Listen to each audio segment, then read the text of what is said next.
Well, hello everyone. Glad you guys could make it to my live stream. It's always nice to see you guys. Hope everybody's doing okay. Just kind of getting set up, letting everybody have enough time to get on. I know it usually takes some people some time to get comfy, so I figured I'd start it up about 10, 15 minutes early so that everybody's got time to get the notification and come on in and get ready. How's your weekend going? I hope you guys' weekend is going pretty good. Mine's been going all right. 4th of July was fun. Hi, Blondie. Glad you could make it. And then today I had to go and get a dog pen for my in-laws. That's where we're going to put the chickens when we buy them, so that'll be fun. If I could get my webcam to reach, I'd show you the area in the backyard that I've got for my chickens and my new little garden and, really, really settling in and starting up some self-sustaining things. So should be pretty cool. I pinned a link to Discord up there if you guys want to join us. Me and Blondie and Peg and Lou have been having a lot of fun over there, and I know there's some other people on there that are lurking, but that's okay. So if you guys want to come join us, come on right ahead. We talk about all kinds of stuff. Scoot that back a little bit so it's not scratchy.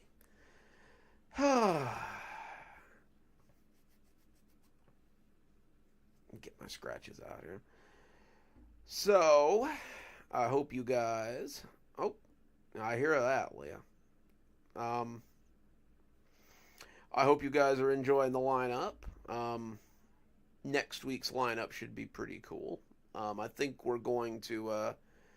I think we're going to do another laughing audience story Monday. I've been sitting on it for a while, and I think it's time to get it out of the way. Other than that, I've got a lot of other stuff that we can read too. I've been busy at it, so. I hear that, Rebecca. That's what we're looking forward to. I'm looking forward to having those fresh eggs, and I can. Around here, you can sell the extras to the farmers market pretty well. Who could forget you, Leah? Not a chance. Or no, it's no, it is Leah, like the Fae. You had told me that last time. I can't remember. It's either like Princess Leia or it's like Leah from the Fae stories. I can't remember which. Either way, I'm glad you stopped by. Got to start working on some Mr. Seraph stories, I guess, since he's going to take up his new residence in Kashmir now. That should be fun. Doing a little bit of side narrating, so my voice is a little scratchy, but we're gonna power through it. I think. I love the live streams. I've done them when I was I had bronchitis a couple of years ago. I like hanging out with you guys. It doesn't matter what I got going on. That's right. It's like Princess Leia. So, of course, Leia, we couldn't forget about you. I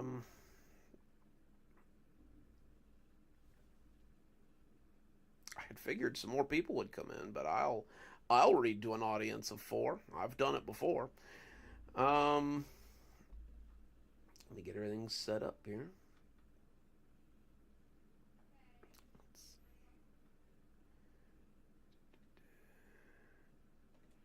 Oh yeah. I've got new books coming out.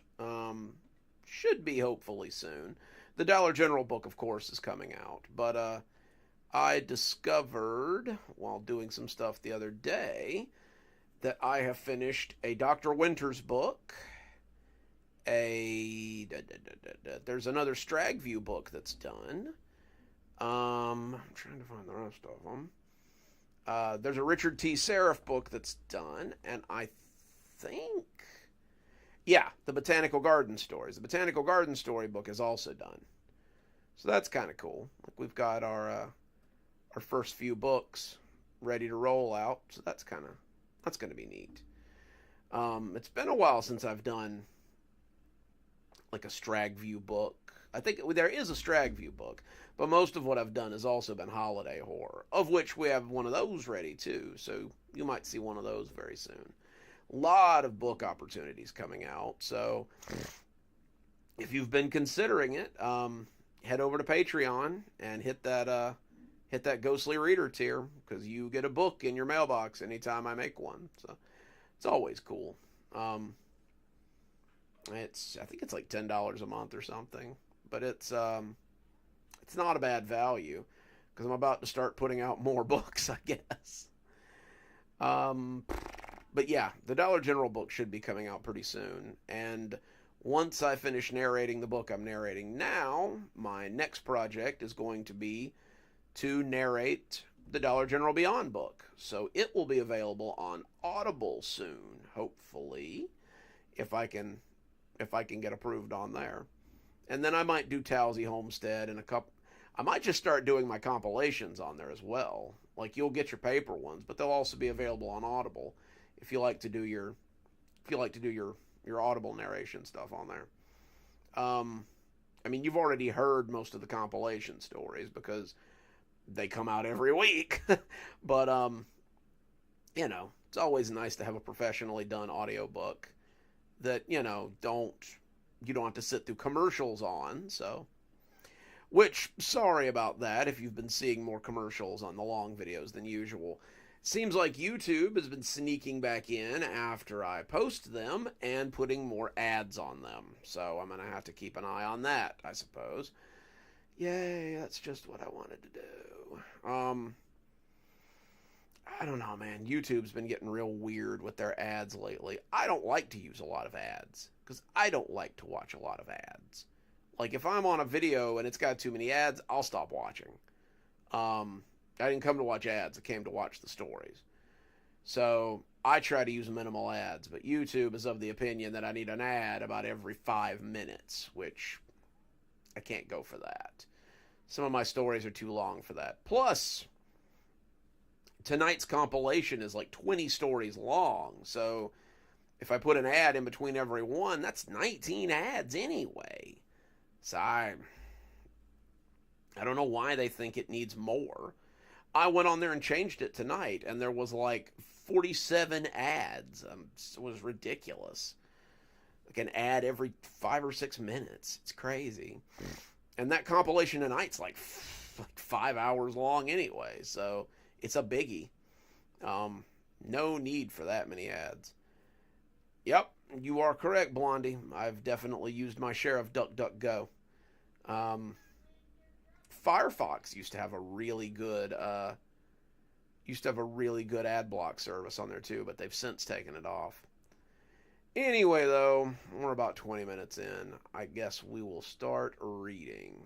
Let's see what to read first. Okay.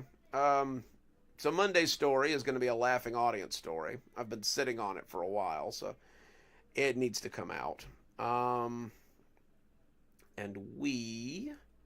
This one's going to follow our detective friend, Agent Warwick. So, let's get rolling. This one is called Home Place, and I hope you enjoy it.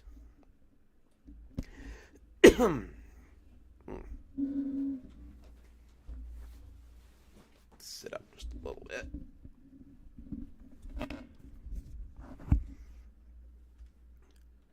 Check, check, check.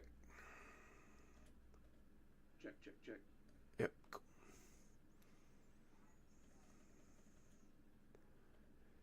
Sometimes my wire gets a little loose. I usually have to check and make sure everything's on the level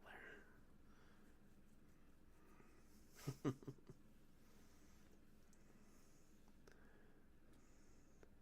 Commercial. Okay. Warwick looked at the outside of the studio and took a long drag from his cigarette before heading in. This was it. This was where the breadcrumbs led. This was the hive. At least he hoped it was. Warwick had thought the hive might be at Stragview, but apparently the place was harder to get into than most military prisons. Warwick could have practically strolled naked into Leavenworth before he could get an audience with the warden of Stragview. And when he'd finally gotten in, It hadn't been good news.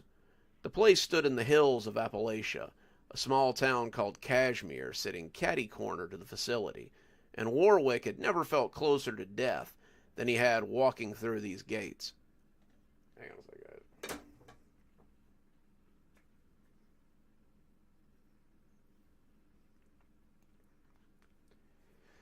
Chapstick. It helps with the narration. A sergeant had escorted him, some guy with a thick mustache and arms like tree trunks, and the inmates had kept their distance. They mostly just stared at him, taking in his coat and his suit and his... Try that again. Taking in his coat and his suit and sussing out that he was from the feds, and none of them had been in a real hurry to go anywhere near him. He had gone to the tower in the center of the compound and met with the enigmatic warden, but it hadn't gotten him much. Thomas Murphy was dead, put to death by lethal injection about 6 months ago. Apparently, when the taxpayers of the great state of Georgia paid for speedy justice, they got it. There had been no appeals from Mr. Murphy, no attempts to fight his sentence, and he had gone to death row so that he could be executed a few months later. The warden told him all about it as he stroked the ugliest orange cat that Warwick had ever seen. The poor thing looked like lethal injection might be the kindest thing they could do for it, and it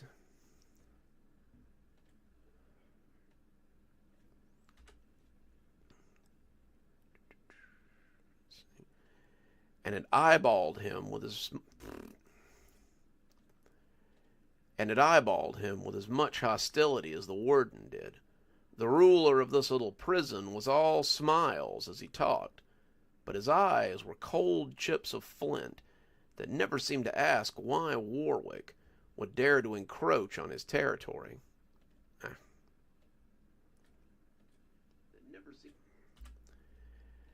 That seemed to ask why Warwick would dare encroach on his territory. It was nothing special, Agent Warwick, and I hate that you had to come all the way here just to hear about it. We housed him, we prepared him, he was led to the death house, the needle was inserted, and he died. No muss, no fuss, just a successful execution. Any witnesses to this execution? Warwick had asked. None, the warden stated. I suppose the parents of those girls were just ready to move on. Are any of the guards who participated in this execution still here? The warden's smile had grown, making him look a little like the creatures that had told Warwick to leave it alone. But his eyes were full of hate and suspicion. Agent Warwick, I do hope you are not implying that I would be anything other than truthful with a representative of the Federal Bureau of Investigation. I might be inclined to take offense to that. None was meant, Warwick said, applying a little charm before he turned his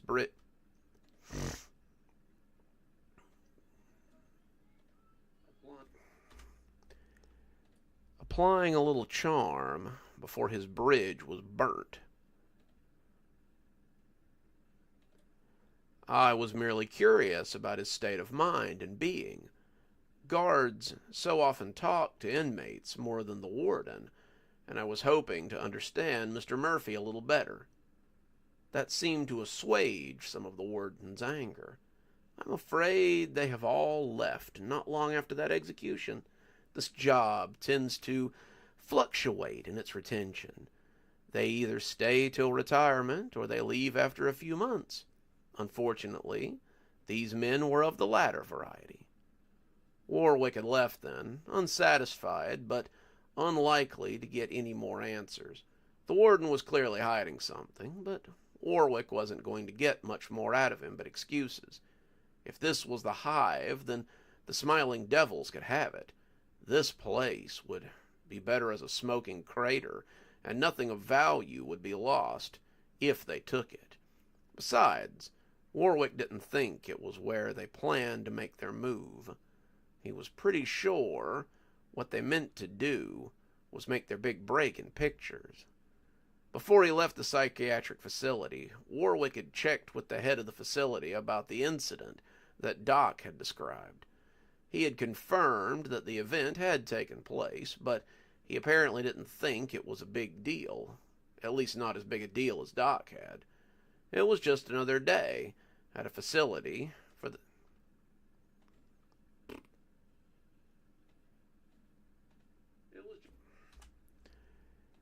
It was just another day for the facility and the staff.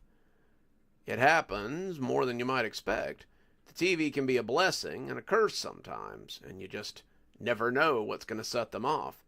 That day, it happened to be a children's television show. Have you ever had something set all of them off at once? He had thought about it. I suppose it's rare, but I guess anything is possible. Anything in this case was a children's show involving puppets. Puppets that resembled the grinning fiends that were haunting the mentally troubled so frequently these days. We're reading a laughing audience story, if you're just joining us, called Home Place. So, pull up a chair.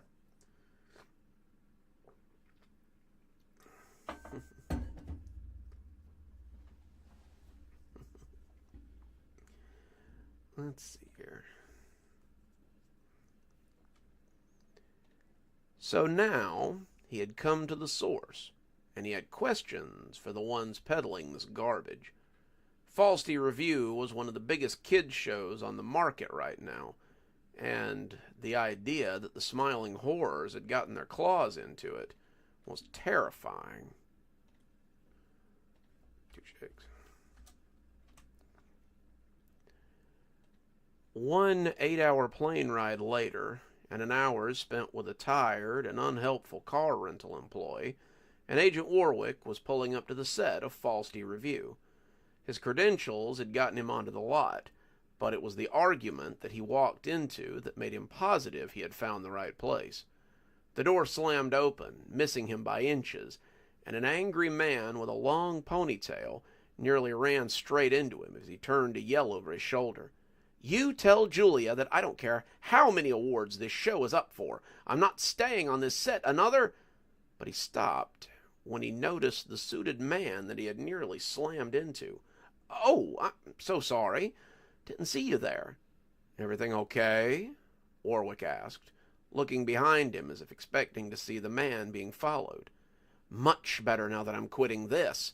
He flapped a hand behind him at the still open door. "Thing.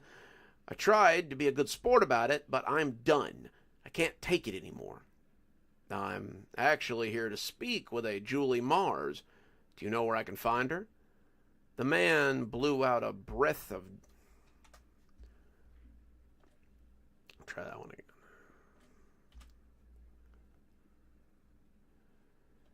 The man blew out a breath dismissively. "In her office, I would wager. She never comes out anymore, just stays there all day and does whatever it is she does. Good luck with whatever it is you're here to do, but I doubt that Julie will be of any help." Agent Warwick watched him go, but his attention was stolen by the fantastic set pieces that he suddenly walked into. It was like they had built a whole theater in here, and he could see the orchestra pit with its cadre of suited animals, and the rooms where the players lived, and even the attic and the basement where some of the ghost scenes were shot. He was... Excuse me. He was looking at it all in awe when his eyes landed on something that brought him up short. In the corner of a large room, lamp flickering a little on the desk, were a trio of grinning shadows. They hung there, just smiling into the void, and they gave Warwick a definite chill. What the hell were those things doing in a kid's show, he wondered. He had seen some pretty messed up things on children's programming when he was younger, but the sight of these guys would have been enough to haunt his dreams indefinitely. Hang on a second.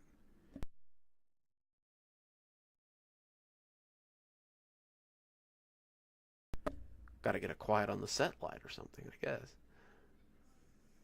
Let's see, where were we?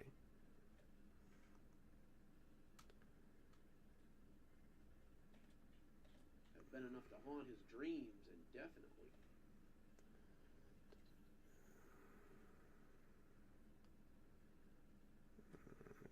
Yeah, there we go.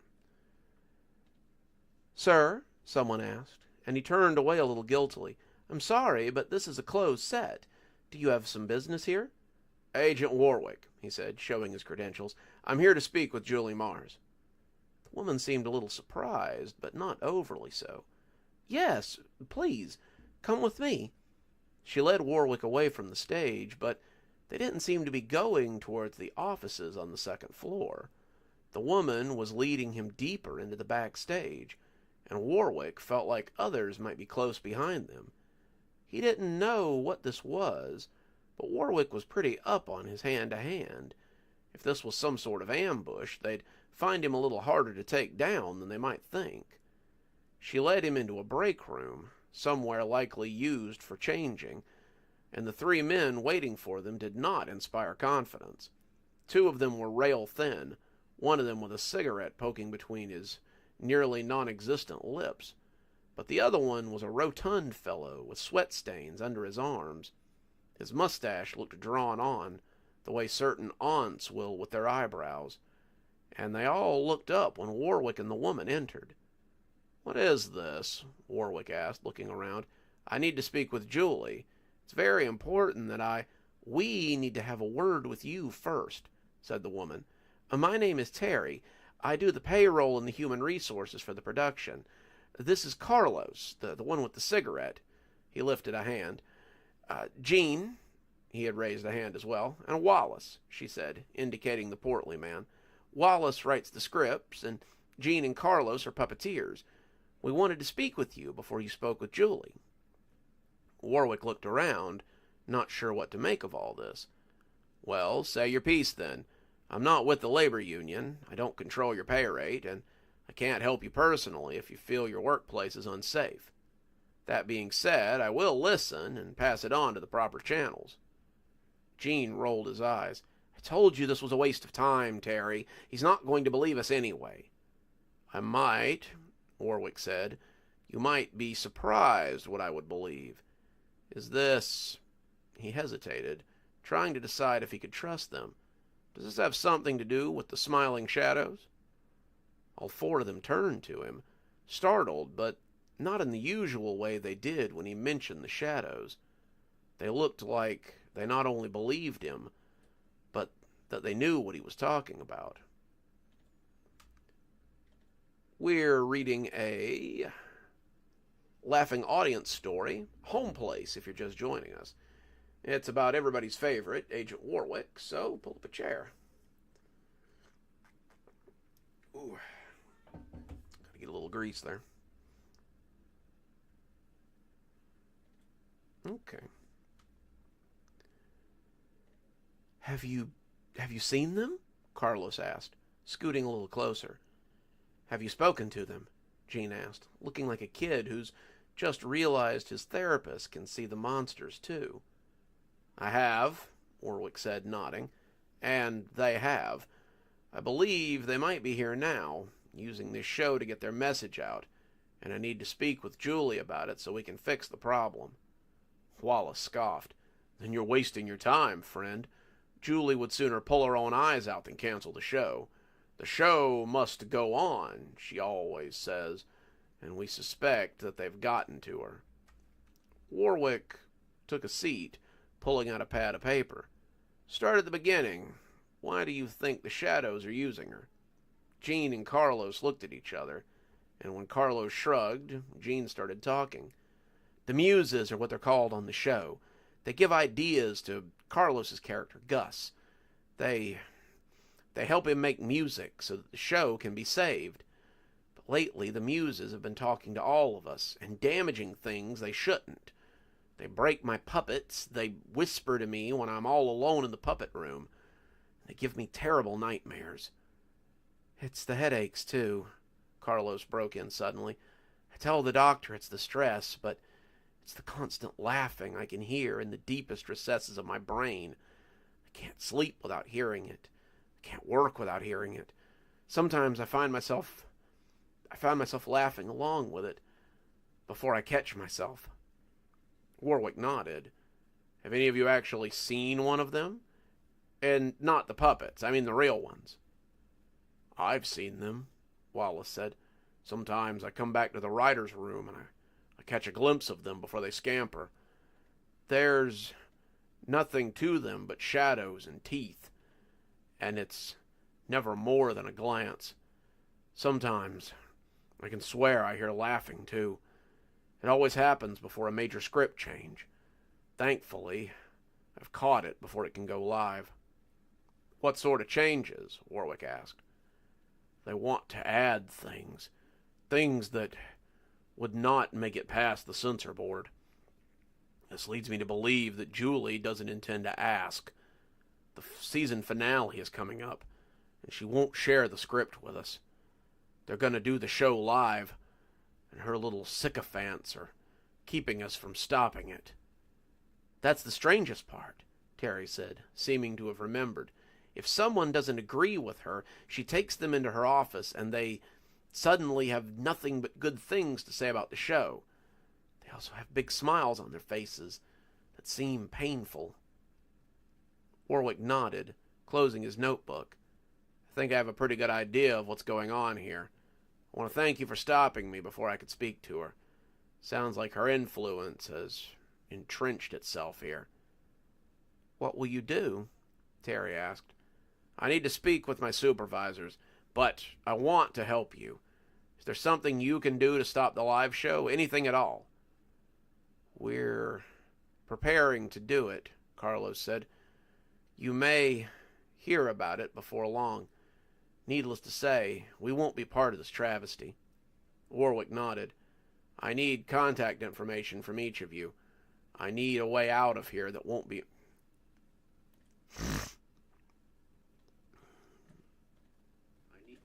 Try that one again. I also need a way out of here, where I won't be spotted.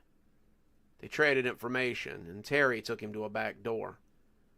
He carefully rounded the set and made his way back to his car.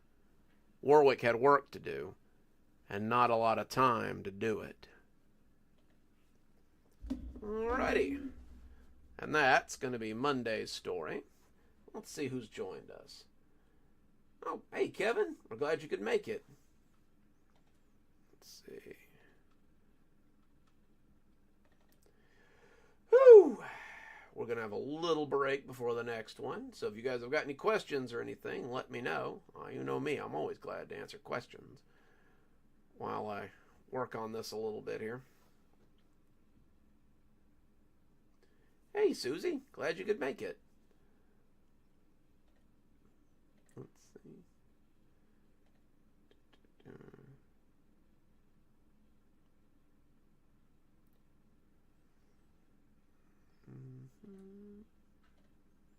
Sorry, just going ahead and making changes to this thing so I don't forget. Last week I almost put one out that I hadn't made changes to, and it would have definitely been noticed.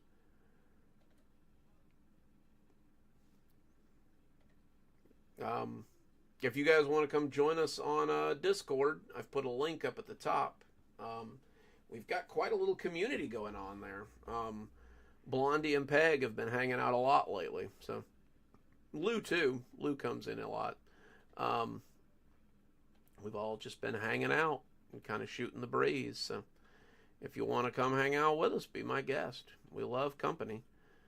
I usually put updates and things in there too, so everybody feels like they're involved, you know.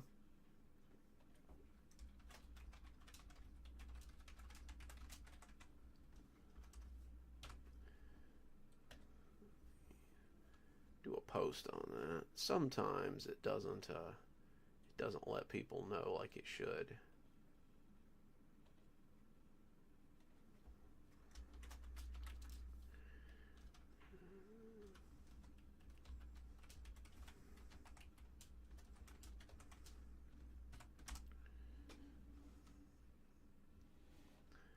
Alrighty.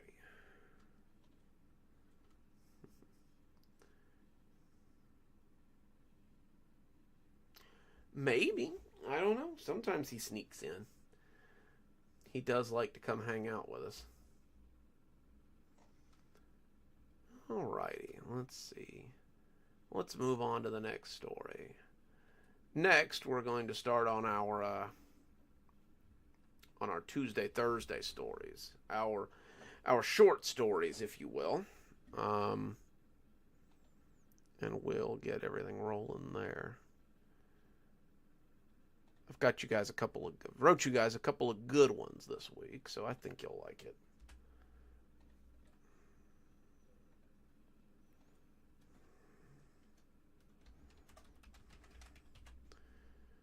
Let's save everything up.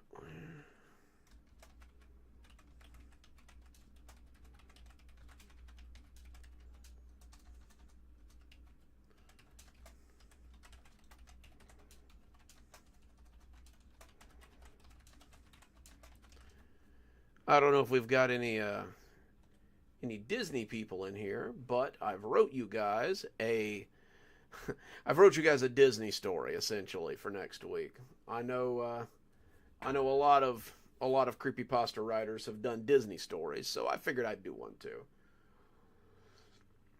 Mine's about a ride that I actually liked when I was a kid. I made my parents ride it a few times. My mom liked it. My dad thought it was annoying, but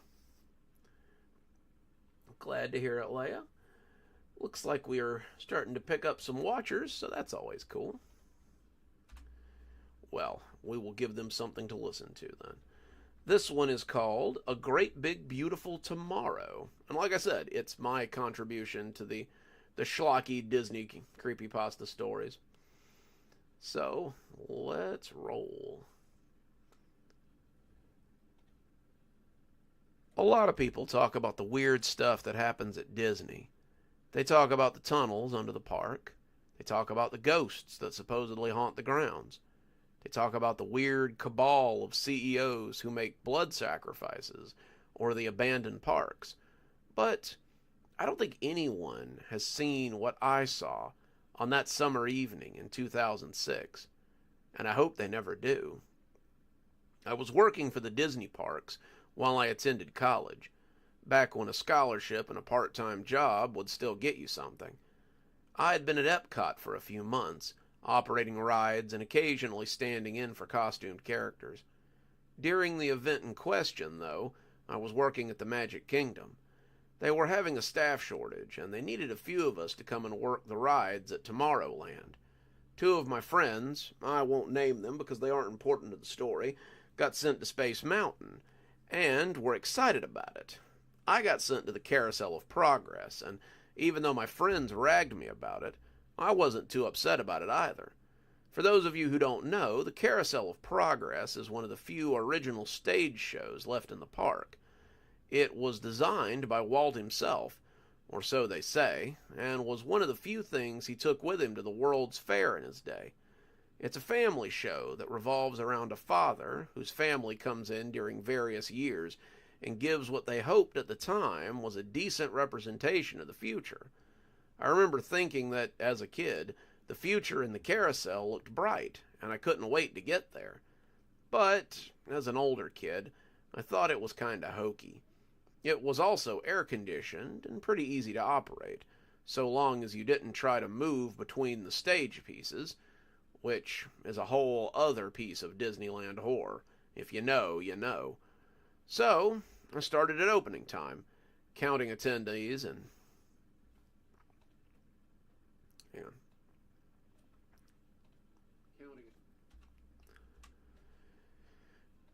Counting attendees and closing and opening doors, and it wasn't too bad. I stood in the air-conditioned little room, something that's a great wonder in the Florida heat, and basically just listened to the excited chatter all day from happy families and grumpy adults. The Carousel of Progress was a ride that attracted the tired and the hot usually, and once they got inside and out of the heat, they usually got into a much better mood. Hang on. I made a oopsie there.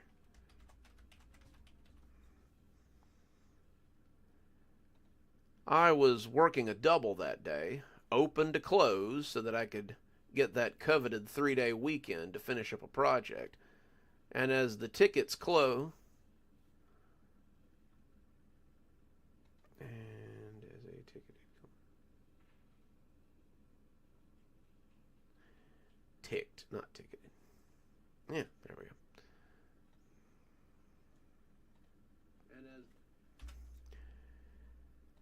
And as the clock ticked closer and closer to closing time, I put up the velvet rope and put out the sign that said the ride was closed. Now came my least favorite part of the job, cleanup time. Disney had an army of janitors and cleaners, but if an operator left their ride, especially a ride as simple as this one, dirty at the end of the day, they were likely to come back to a pink slip in their box, or maybe a boot in their ass. I was running the little brush broom to get all the old popcorn and wrappers up so I could run the vacuum before I went home. But I kept looking at the dad animatronic as he sat there in the darkness of the show stage. If you've never seen one of Disney's animatronic shows, then you might not understand how real they look sometimes. I mean, they don't look like people, but they kind of do, too. It's hard to explain. Most of the ones that are human animatronics, and Epcot has a ton of them, tip the uncanny valley just enough to make your brain question. Not to mention that the eyes are pretty expressive for marbles or whatever they use, and having them look at you is kind of unnerving. I kept glancing at the dad, thinking his name was John in the show. I missed a part there.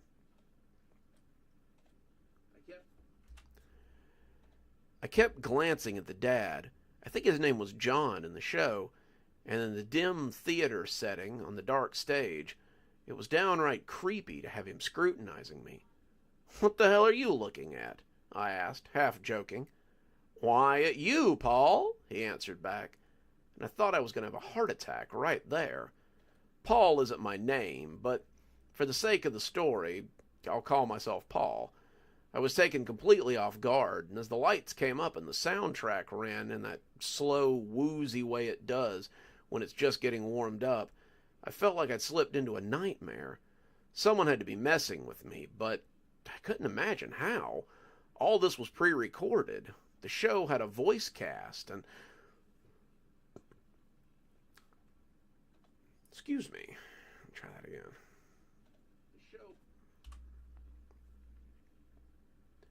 The show had a voice cast, and all of this was... The show had a voice cast and a script, so there was no way that someone could just speak to me in the dad's voice. "What?" I ejaculated, not much on eloquence.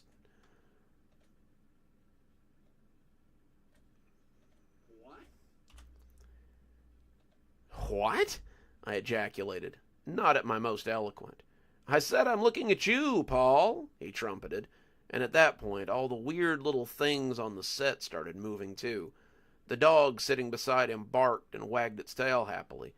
One of the kids peeked around the corner and went away, something I didn't know they could do, and the various little odds and ends on the set wiggled or moved like they sometimes did.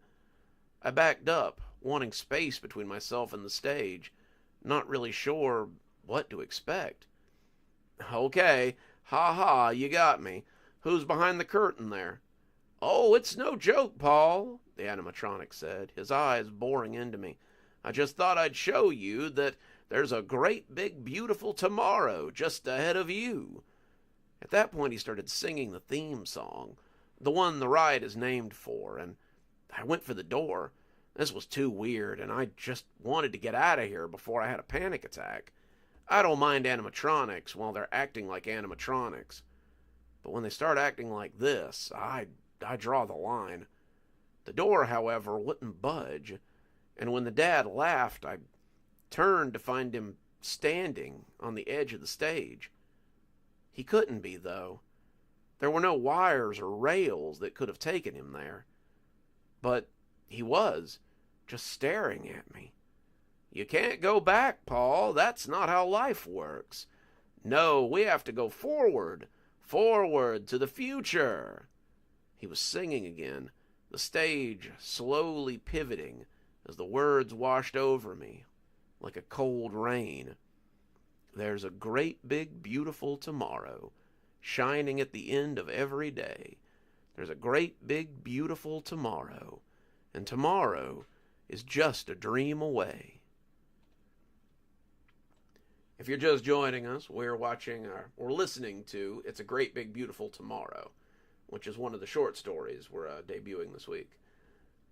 Let's see what I've missed here.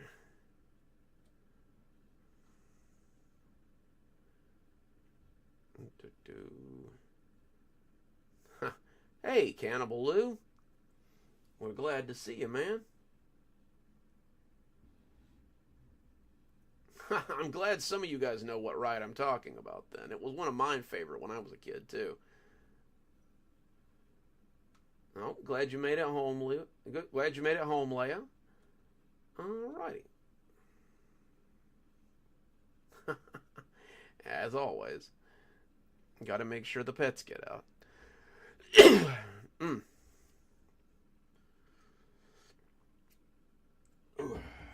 Alrighty, let's get back to it.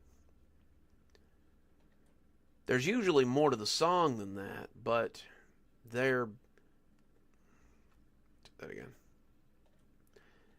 There's usually more to the song than that, but they just kept repeating those two lines as the scene changed. The dad singing it in his many voices as they changed to something that wasn't in the script. It rolled around to show me a green field, something like you might expect to see football players on. And to my surprise, there I stood. It was a perfect representation of me, in the face anyway, and I was dressed in my cap and gown as my mother stood next to me. Both of us had that uncanny valley look that animatronics always have, and as the scene began, I was surprised to hear my own voice coming out of the thing. I didn't think this day would ever come, I said, holding up a diploma in my hand, the one that wasn't hugging my mother. The two of us looked like Rankin Bass characters as we talked, and it would have been funny if it wasn't so weird. "I'm so proud of you, honey," Mom said. It sounded just like her. "I just wish Dad could have been here." That sent a cold chill running through me. What the hell was this? There was no way this was happening. Also, my dad was alive, so I didn't understand what exactly I was watching here. "I know, dear. I hate that you had to take a year off so you could get us through the tough time, but I appreciate your sacrifice." The two of them embraced as the stage rotated again. The dad was back in his usual spot, those far too expressive eyes boring into me as he came back into view. The dog he had beside his chair had its head down and was making a low noise in its throat. It sounded like he was worried about something, and his own eyes were looking everywhere, except at me. "Oh my, looks like a mixed bag in your future, but I suppose that's life. We take the good, we take the bad, but don't get discouraged, youngster. Life moves quickly. Things change just as fast. Let's see what's in store for you 10 years down the line instead. Just in the... Hang on. Try that one again. Let's see what's in store for you 10 years down the line instead of just in the coming year. The stage began to rotate again, and as the dad sang his song, I could see the dark space beyond it swing around. It looked like the living room of an apartment. A table, and a living room scene that still hung in shadows. Hang on.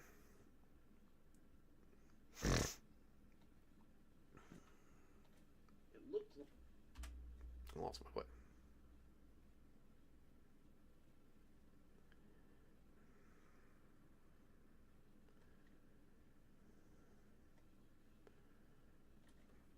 There we go.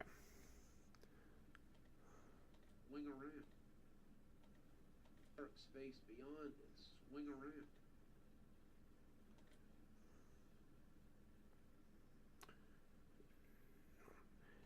It looked like the living room of an apartment that still hung in shadow.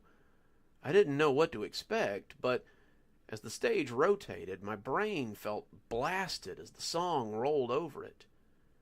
There's a great big beautiful tomorrow shining at the end of every day. There's a great big beautiful tomorrow, and tomorrow is just a dream away.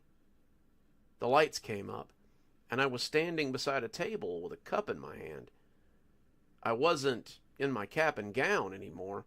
I was dressed in jeans and a band t-shirt, taking slow and mechanical sips, looking around as music played in the background. It looked like a house party, or maybe the after party for a band, and as I sipped at whatever was in the cup, someone came in from off stage. She was cute, her blue hair poking from beneath a beanie, and her black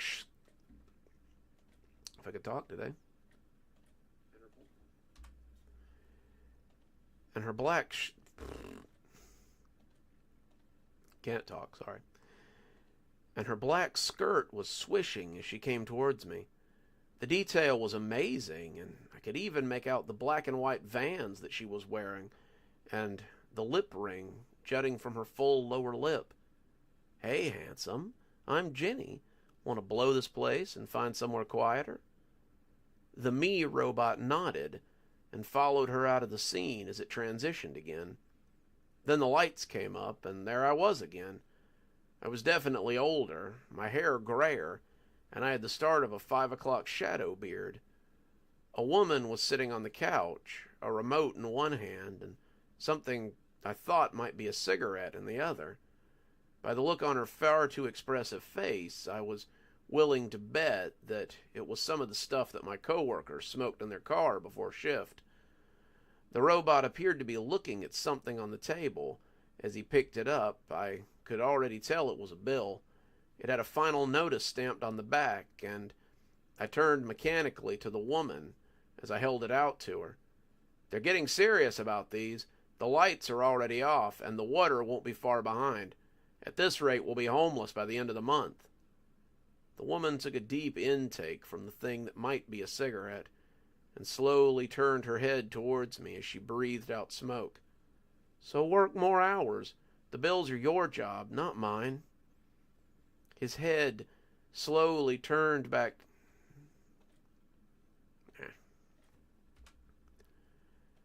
Her head slowly turned back to the TV as the thing that might be a cigarette came back to her mouth. He looked like he wanted to say something, but instead he just sat silently and watched the woman on the couch.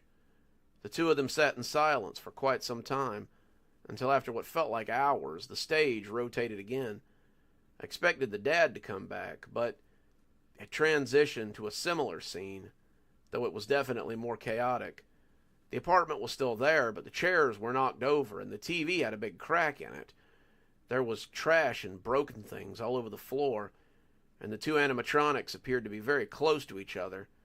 They were in each other's faces, their eyes and features furious, and the skin looked bruised like they'd been fighting.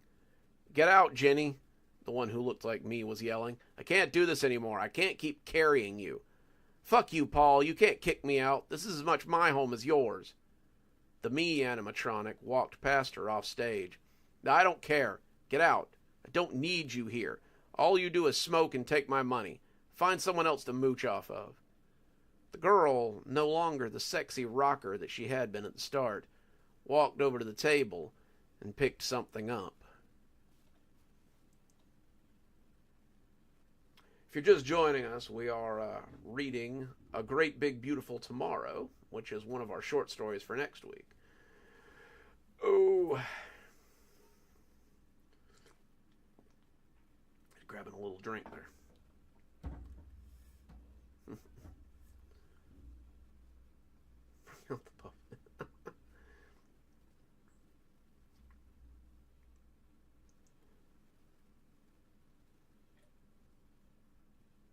Of course, Lou. Everything's good over here. Alright, let's get back to it, I reckon.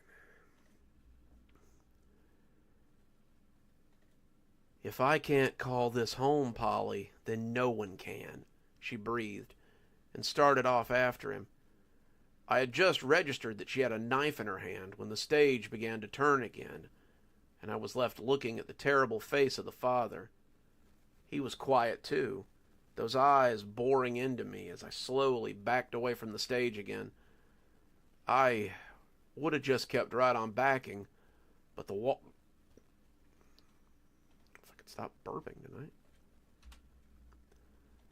But the wall came into contact with my backside. Suddenly there was a light behind the windows that sat behind him. There was a flash, too, and I thought, maybe imagined would be more likely, that I could hear rain coming down in the background. The set where he sat, a place that usually lights up when he's on stage, stayed dark.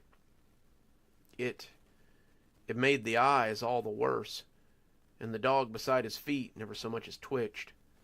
I could see him sitting there in the dark, furry and solid as ever, but it never so much as wagged its tail.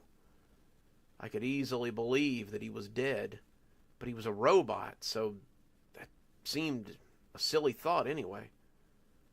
Still, it was a thought that wouldn't leave. Oh dear, looks like your tomorrow might not be as bright as you thought.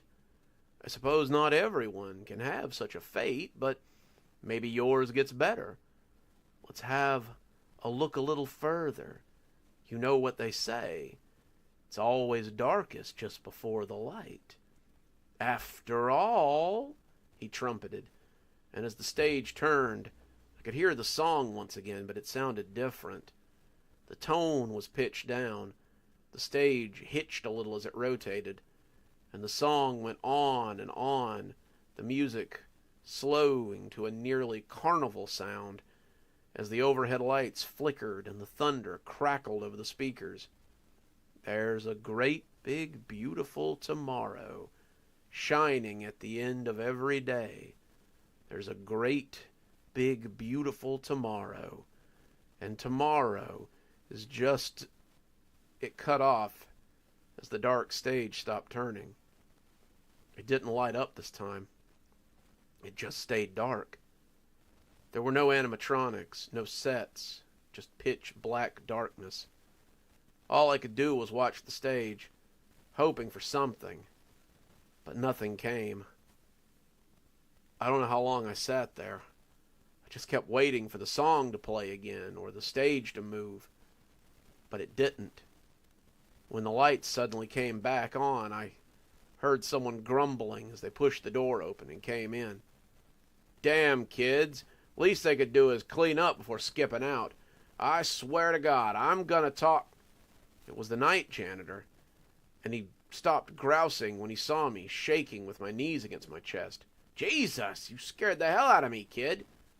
You okay? You look like you've seen a ghost. I didn't answer. I just cut and run. I ran to the employee entrance. I ran through the tunnels. I ran until I got to my car, and once I was on the road, I didn't stop driving until I was back home again. The door closed firmly behind me. I called out the next day, and luckily, the custodian hadn't said anything. He hadn't mentioned finding me on the ride to anyone either. That or he just didn't know who I was, I guess. When I came back, they put me back in Epcot, and I never went to the Magic Kingdom, at least not to work again. That should be where it ends, but it's what came after that makes me think there might be something to the experience. A year later, you see, my dad died. He had a massive heart attack and just died right next to the car he was restoring. He was 42. It hit my mom pretty hard. Suddenly I was the breadwinner, the one to keep things moving. It held me back a year, and I graduated from college late. As I sat at my dad's funeral, as I heard the will being read, as I studied for finals, and even as I shook the hand of my teacher at the award ceremony, all I could remember was that damn song, and how it was all coming true. There's a great big beautiful tomorrow, shining at the end of every day. There's a great big beautiful tomorrow, and tomorrow's just a dream away. 3 years after I graduated, I was at a party. I'd been invited last minute. One of my coworkers had asked if I wanted to come to his house party, and I'd said yes. I was working as a teacher's aide, my Disney days behind me now, and I needed a break. Between helping the teachers plan and grade papers, the guy I was with was kind of lazy and terrible at his job, a job I figured I would have in a year or two. My mother was slowly spiraling into depression as well, and I just needed a few hours where I didn't have to think. I was drinking at the snack table when I heard a voice that made me hear that song again for the first time in years. I almost expected to turn and see that robot girl, but instead it was the spitting image just inches behind me. "Hey, handsome, I'm Ginny. Want to blow this place and find somewhere quieter?" She was smiling at me when I turned around, but her face registered nothing but confusion as I turned and ran through the crowd to escape the party. I left without her, never so much as gave her my name, and I thought I had avoided my fate.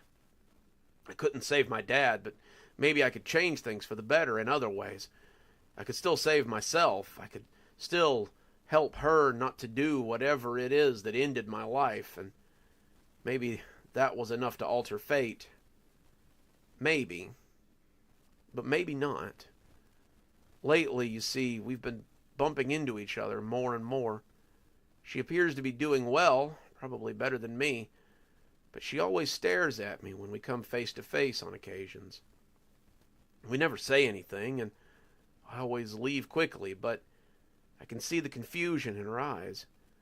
She knows something is supposed to happen, that we were meant to do something important, but unlike me, she has no clue about how our self-destruction ends. I've begun to notice, though, that my hair is getting grayer. My appearance is starting to look a lot more like the animatronic I saw walk off stage, before probably getting stabbed. Sometimes when I look at my face in the mirror, I hear that song as it bounces around my head like a super ball full of poison. There's a great big beautiful tomorrow shining at the end of every day. There's a great big beautiful tomorrow. Tomorrow is just a dream away.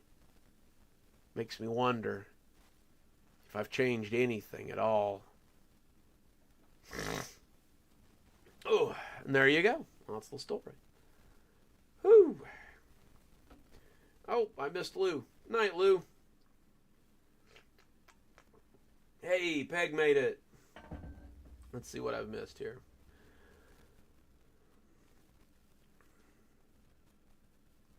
Oh, yep, we're really filling up now. Let's see. Well, I'm glad you guys are enjoying the stories. Let me fix this one. If you guys have got any questions or anything, let me know. I'd be glad to answer questions. You guys know that. Let's see here. I've discovered early on if I don't do it right away. Hey, Stephanie. Well, I mean, we've still got at least 2 more stories to read, so you haven't missed too much. Just a little bit. I'm sure you can go back and find it too. Let's see here. Sir Limiter. Got quite a crowd now. I've pinned the, hang on. I'll get a fresh one since it's been about an hour.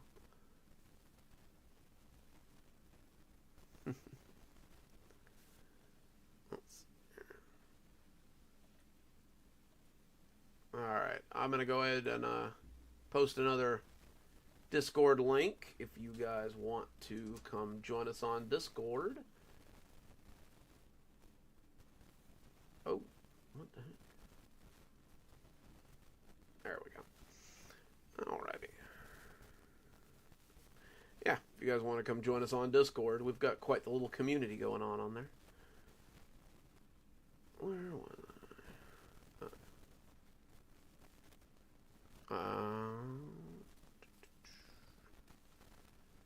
Welcome to everybody that's just coming in. Welcome, welcome. I hope you guys are doing well. And we will save that. Although probably not of that one. That one's kind of my first foray into Disney horror, and I think it came out pretty good though.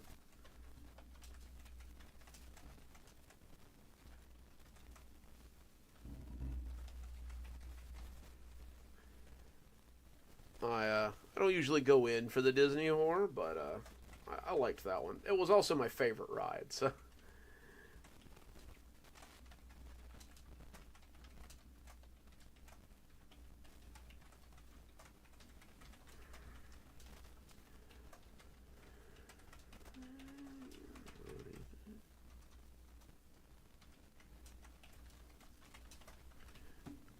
all right, export that one. So we've got it all done.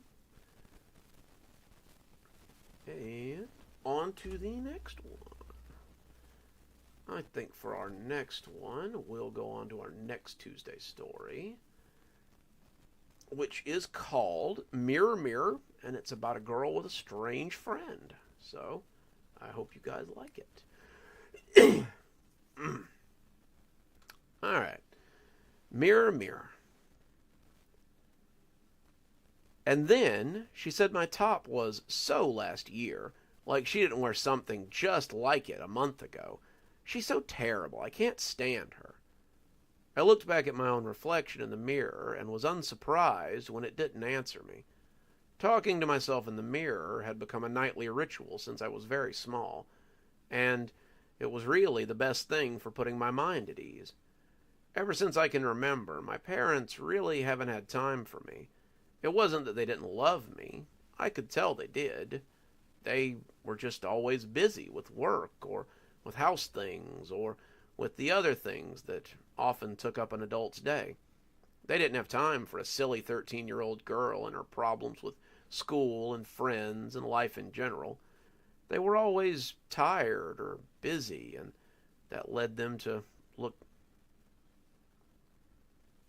Bah, that's not. Well,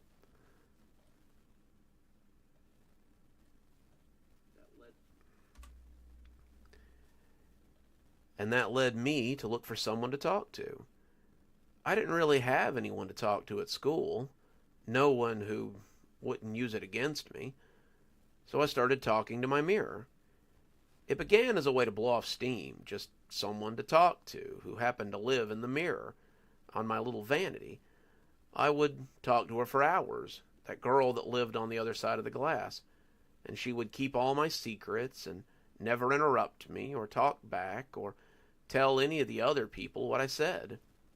Surprisingly, it gave me confidence and led me to be less reliant on what others thought. Suddenly, I wasn't the weird, quiet kid.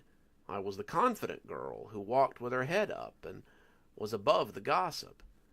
No one knew that I went home and spilled all my secrets to my reflection, and if I could help it, they never would. This confidence actually led me to make some friends, something I had always wanted. Margaret, Victoria, and Ashley were the most popular girls in school, and when they came to my table at lunch and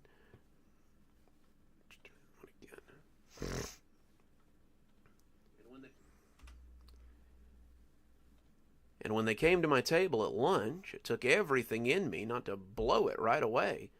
They wanted me to hang out with them. With them! And I took a breath before saying that I supposed that would be all right. If they wanted to sit with me and walk to class and hang out after school some, then that would be all right.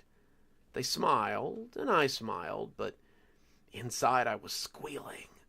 I finally had friends, real girlfriends, and I owed it all to the girl in the mirror. My reflection was the perfect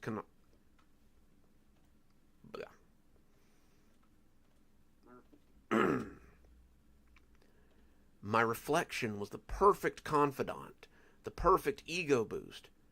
Right up until the night she spoke back. I'd like to say it came out of nowhere, but there had been signs that I had tried to ignore. Recently, within the last few weeks, my reflection didn't seem like it was precisely what it should be. It would move a little slower than me sometimes, blink a little more often, maybe not sync up with me like it should, but I always shrugged it off as my mind playing tricks on me. Of course, it was just my dumb brain playing tricks. Reflections were reflections, after all, and they were the way they were on purpose. There wasn't really another world on the other side of the glass. That was just silly. But I still couldn't shake the feeling. Then, as I started in on a conversation about some new girl at school, my reflection did something I hadn't expected. I sat back, eyes wide, and sat the brush down that I'd been using as it paid specific attention. It had sat down the brush that my reflection still had in my hand. No.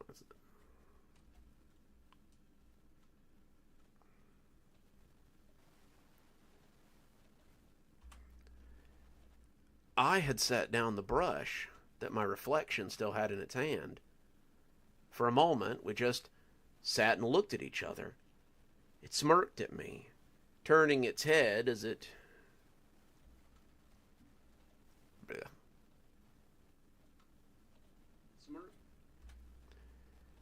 It smirked at me, turning its head as I turned mine, and I remember thinking that the smirk looked entirely unlike the one I sometimes wore.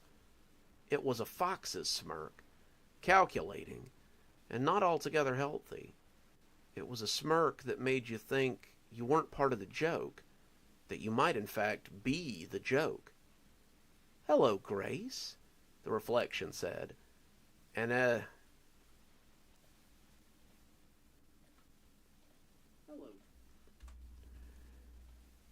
"Hello, Grace," the reflection said, and I did scoot back now. It knew my name, I thought, but of course it did. I had told it my name, had told it all my secrets, so why wouldn't it know? "Hello," I answered breathlessly, not sure how to proceed. "Sorry, did I startle you? I didn't mean to. You'd spent so long talking to me that I thought I might talk back. Seemed only... Ugh.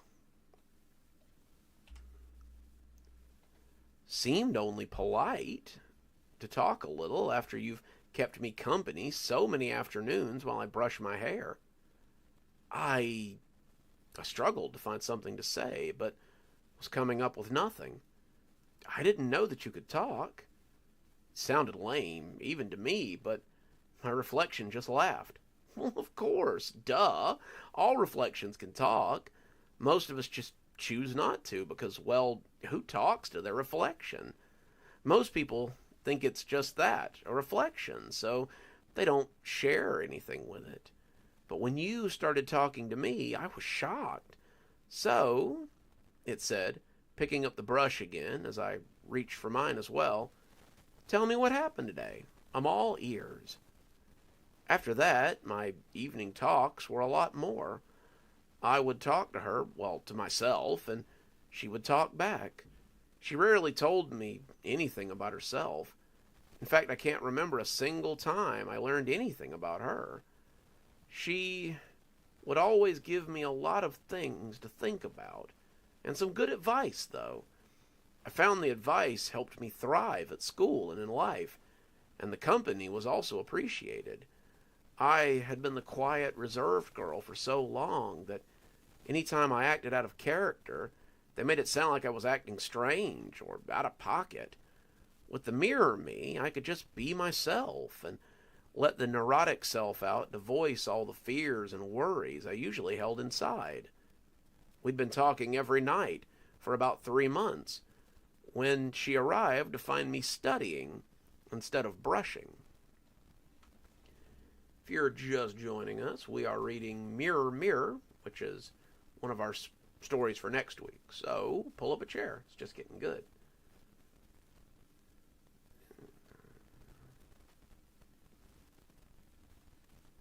It's pretty cool, Blondie. I think it's still there.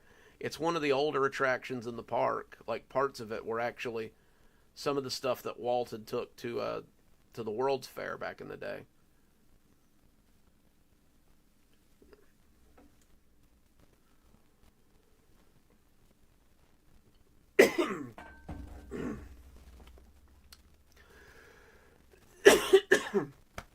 Oof. Voice is getting a little crunchy.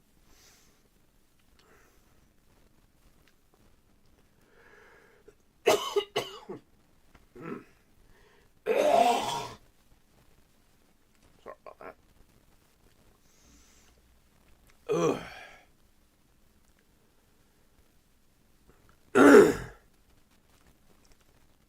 Oh boy, you guys didn't know you were going to watch me drown on live stream here. Hang on a sec.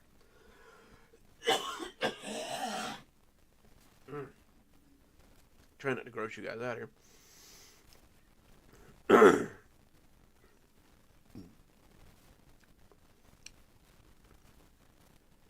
I was in my junior year, and it's still crunchy.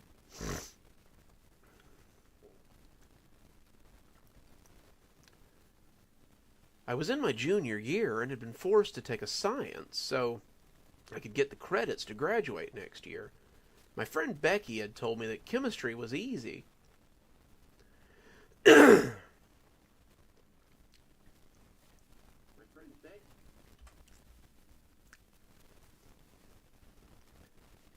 My friend Becky had told me that chemistry was easy, but it had proven quite difficult. What Becky had meant was that Chem 2 was fun, because most of it was spent in the lab doing sciencey stuff. Chem 1 was a lot of memorizing stuff from the periodic table, and the reactions they had, and their uses, and on and on and on. I had a pretty good memory, but science was never my strong suit.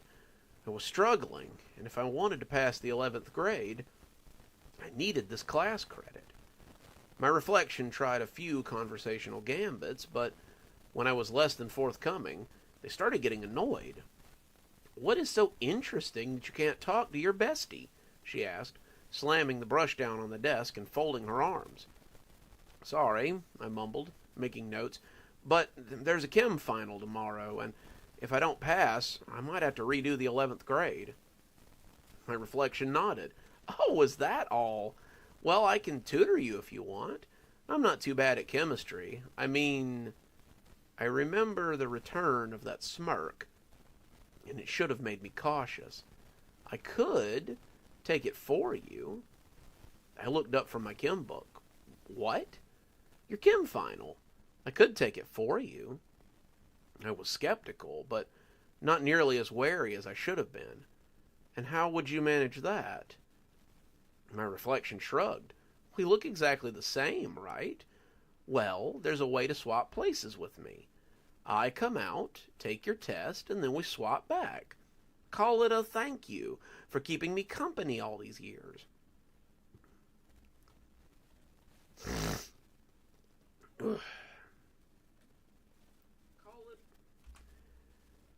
Call it a thank you for keeping me company all this time.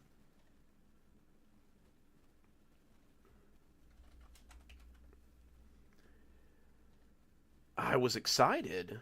This was like real magic, like something from a Disney movie, but I think even then, I was still a little worried. What if she decided not to come back? What if she left me trapped in there?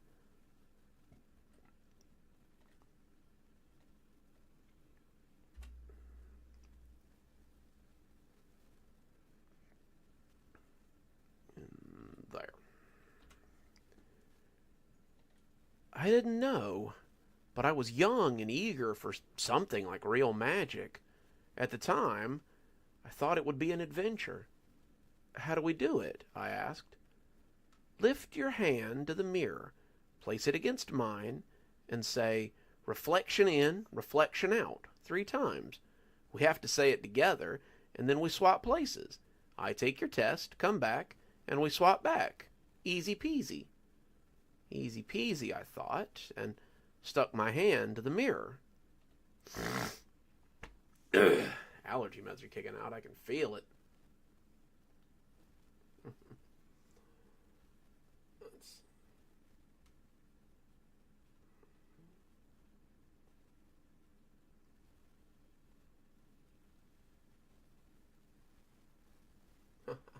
Well, I'm glad you could make it, Kay. We're glad to see you. I posted a thing about it this morning. I was hoping you guys would see.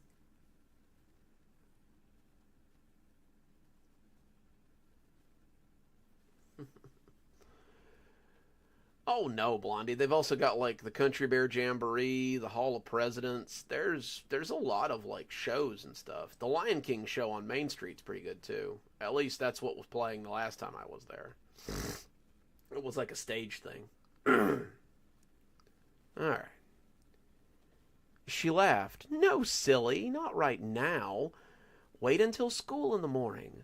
Then I'll swap places with you, and you can sit in my room while I take your test for you. I nodded, putting away my book and picking up my brush as I told her about my day. It was like a weight had been lifted off my shoulders, and as my reflection smiled and nodded, I remembered thinking that I had misjudged her. Maybe my fears were unjustified. But I kept remembering the scary movies about things in the mirror or the things my grandma had said about demons and vanity when I was young. I slept well that night, and when my mom called me to wake me up for school, there I was in the mirror waiting. I put my hand on the mirror, recited the words, and in a flash of light I was on the other side, looking at her. She smiled, turned to grab my bag, as she told my mom that she'd be right down. Oh, by the way, she said before leaving, I wouldn't leave my room. Things on this side are a little different, and it might be safer if you stayed put. Then she was gone, and I was left with nothing but my own room to look at as... Sorry.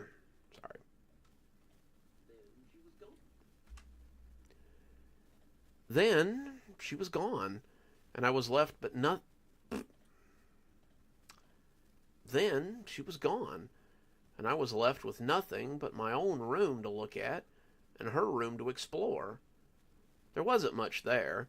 The room was the same size as mine and set up about the same, but every time I went to the door, I remembered that she had said... Sorry, guys. There wasn't much there. There wasn't much there. The room was about the same size as mine, and set up about the same too. But every time I went for the door, I would remember what she had said and move away. I tried to look out the window, curious about the outside world, but she didn't have a window. It was the only difference between my room and her room, and I realized I would never have noticed from the angle I was sitting at and brushing my hair. She had curtains hung up too, and as I looked for something to do, I stumbled upon books on her shelf. They weren't my books, but they were books. Most of them were books of poetry or children's books, and I set to reading until she came back. If she came back. That was a thought that kept coming back again and again. What if she never came back? What if I was stuck here forever? What would I do? I didn't know anything about this world. How would I eat? What would happen to me? Most of what she had on her shelf were European fairy tales, and the thought of her never coming back made it hard to concentrate on them. Red caps, kelpies, gnomes, guardian trees, elves. I was flicking through the old pages, trying to find some story to hold my attention, but I couldn't keep my eyes away from the mirror. The Pale Reflection, I read, turning to a page near the middle as I glanced up again. A creature that hides within mirrors. That caught my attention for a moment. It assumes the identity of its victim so it can leave the mirror. I paused, rereading so I could be sure of what I was seeing, so it can replace them in the real world. That made me look a little closer. Suddenly I was afraid. I'd been worried that it wouldn't come back, but now, here was something that seemed to prove it. I had been watching as the sun set outside my window in the other world, but now I was having trouble looking away. It can take on the form of the person it chooses as its victim, and I looked up, hearing the doorknob rattle. I looked at the clock and saw that it was around 4:30, which was the time that she would be coming home. I put the book back on the shelf hastily, feeling silly now that I'd worried about something like this, and took a seat at the vanity as she came in and smiled at the mirror. "I'm home. Did you miss me?" "I'm glad to see you," I said, extending my hand. For a moment, I didn't think she would do it, but as she put her hand on the mirror, we swapped places. There was a test in my bag with an A on it, and she told me how it had gone well, and how she'd hung out with my friends, and how no one had suspected a thing. Aside from the chem test, she had also aced an English exam that I had completely forgotten about in my panic to pass chem. So that was a plus too. After that, it became a regular thing for her to come out and do things I didn't want to do. Driving test, she aced it. We're reading Mirror, Mirror if you're just joining us, so have a seat. Let's see what I've missed here.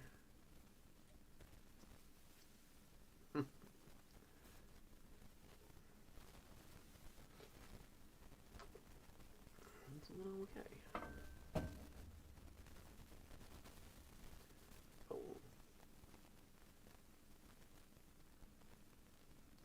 Okay, I'm glad you're safe there.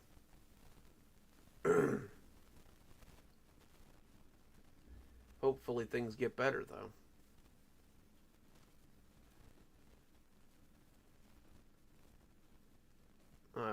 I'm no stranger to losing things to the upcoming floodwaters. That's why I'm glad to be out here where it doesn't happen very often. Alrighty, let's see where.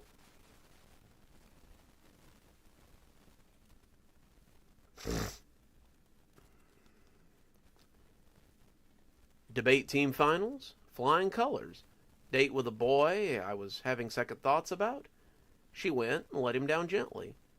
What I got out of the exchange was time to rest and read up on things that I was actually interested in. I filled out college applications, read up on French and German for classes, and studied materials for the engineering program I was looking forward to.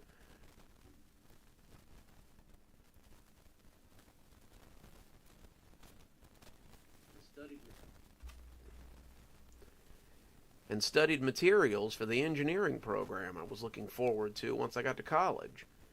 She got to come out and experience the world, and I got to rest and study.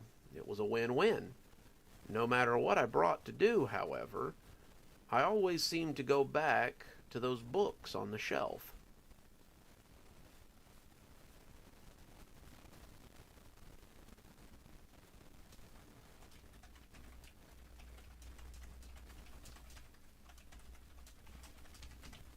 Forgot to add that.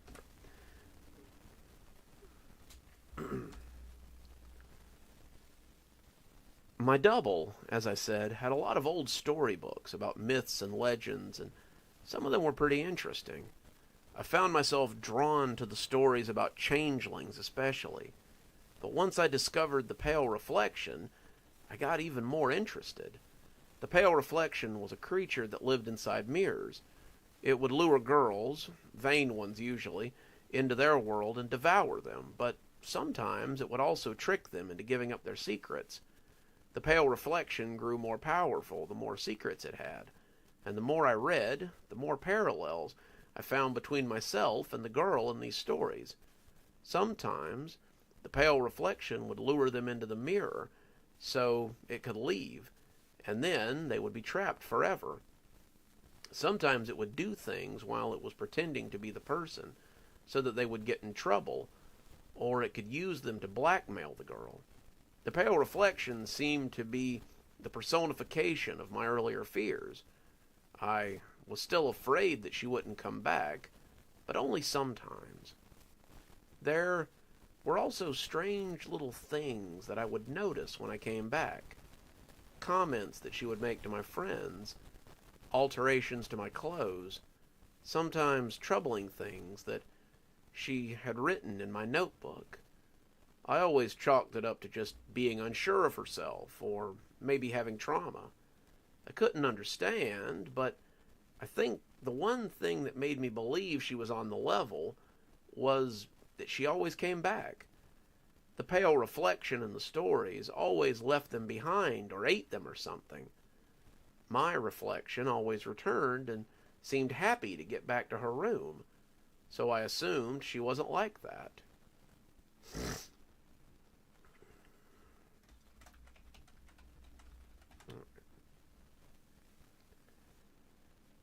Still, it was a hard fear to shake, and it saved me in the end. It was my senior year. I had a few months left of school, and I'd been using her more than usual. She was happy to take tests and do things I had no interest in, but there had been some trouble recently, too. One of her poems for my creative writing allergies are bad today. One of her poems for my creative writing elective had gotten me sent to the counselor's office. She had said something to Ashley, and it had taken a lot for her to speak to me again. My dad had given me a long talking to after a conversation he had had with her, and now he acted kind of weird around me. I wanted to stop using her after the thing with Ashley, but the Chem 2 final was coming up, and I desperately needed to pass. I told myself that this would be the last time. I'd leave the mirror behind when I went to college, and she'd have to find someone else to share secrets with. What a fool I was. I was doing SAT prep when she came back, and something instantly seemed off. Her clothes were rumpled, her hair was a mess, and she had her hands behind her back. She smiled, but the smile was way off. It was the same smirk I had wondered about all those years ago, and it made me hesitate as I brought my hands up.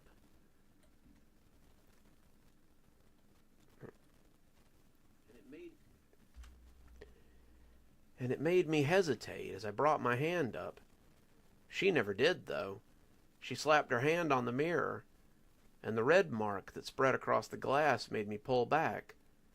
It looked like she had dunked her palm in paint, and she cursed as she pulled it back and tried to wipe the glass clean.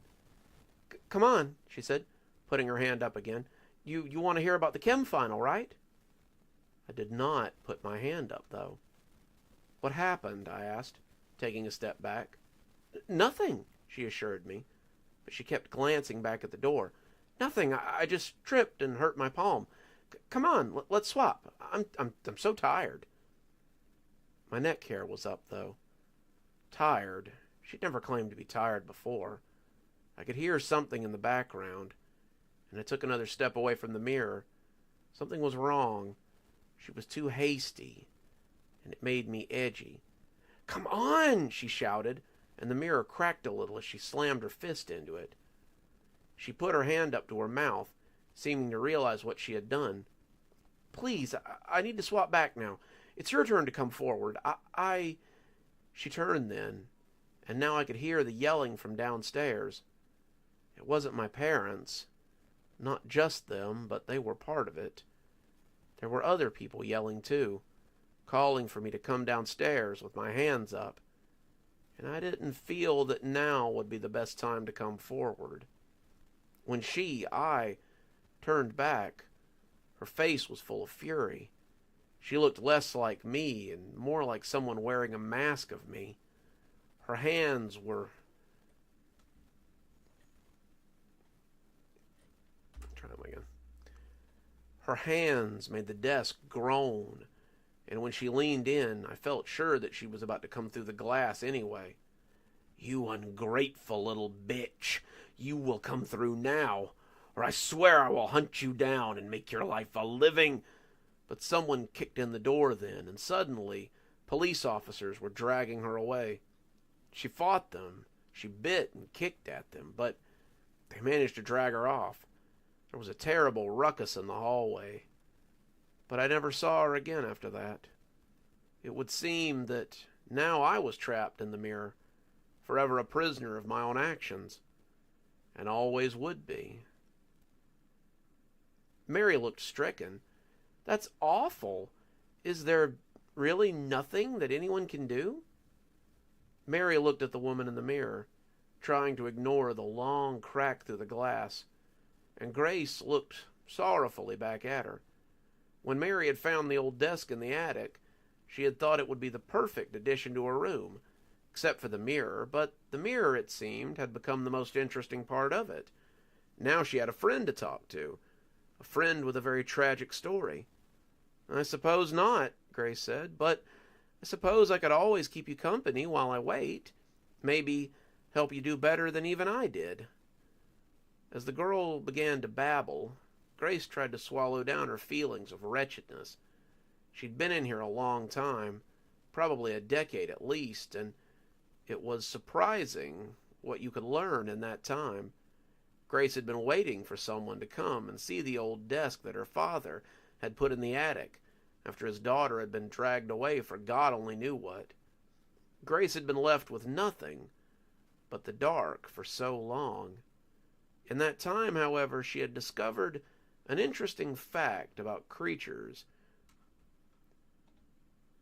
Hang on. In that time, however, she had discovered an interesting fact about the creature that had tied her. I can't read. In that time, however, she had discovered an interesting fact about the creature that had tried to trick her into paying for its mischief.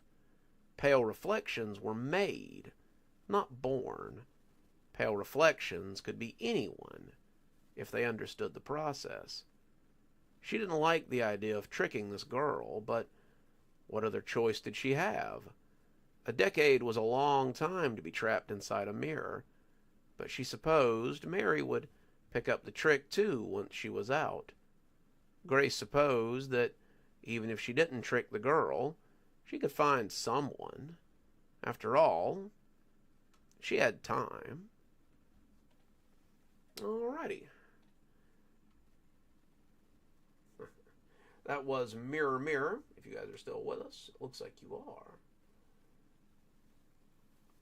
Let's see. Guys, I'm going to take a small intermission before I go on to the next one. And I gotta take a leak. So I'll be right back. Give me like 5 minutes.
Alrighty, and I am back.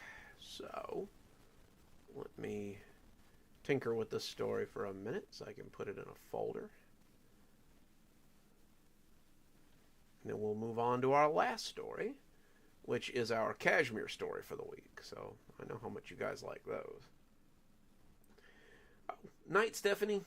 I hope you enjoyed the show.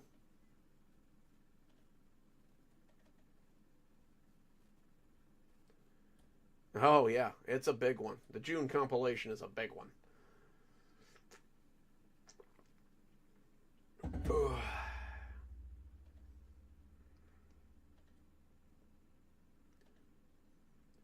Like I said, if you guys want to join us on Discord, I pinned a link up there if you'd like to join our little community. All are welcome. All are welcome. Let's see. Let me fiddle with this one for a minute, and then we will move on to our next one. We've read 4 stories tonight, guys. Not too shabby. Uh-oh. Yeah, I can't go to Walmart. I always get in trouble. I buy too many things. Oh, let's see. Limiter. Hit it with the normalizer. Hit it with that good bass and treble so my voice doesn't sound like crap. And good to go.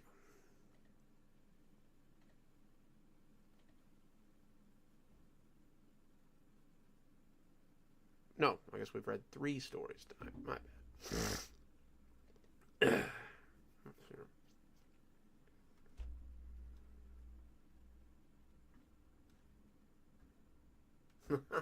Well, I hope they enjoyed it, Leia.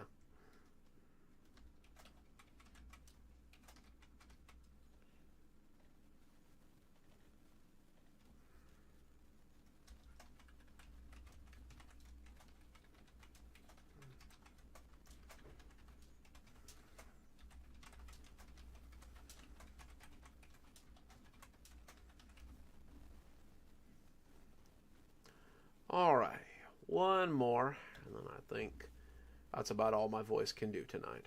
So, but it's our Kashmir story, so oh, nice. I got that we need as many subs as we can get, so that works for me. Alrighty, so this one we will be stopping by at the Kashmir Greyhound Station. So I hope you guys are into some travel stories.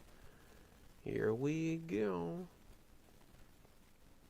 This one is called Roads to Everywhere, Tickets to Nowhere. Charles stepped off the bus and into the terminal of the Greyhound Station.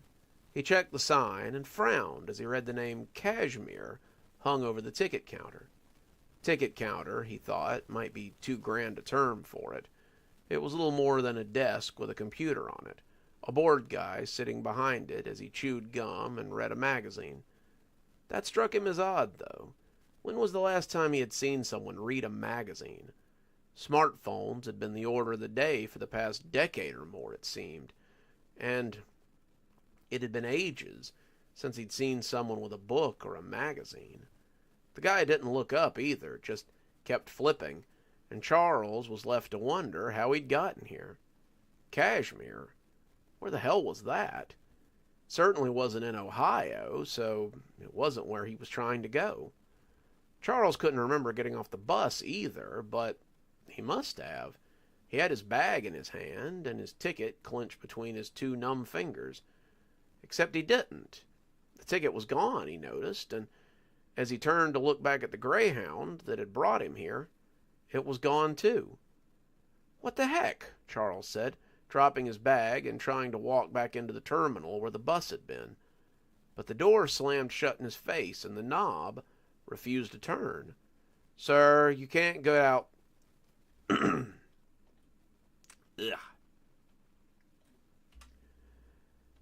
"Sir, you can't get out that way." Charles turned and realized the Greyhound clerk hadn't even looked up from his magazine as he spoke. The guy, kid more likely by the pimples showing on his cheeks, just kept turning pages and staring at the article, each page turn preceded by a lick of his finger. Charles walked over to the booth, his suitcase making a harsh noise as the wheels screeched, and stood towering over the kid.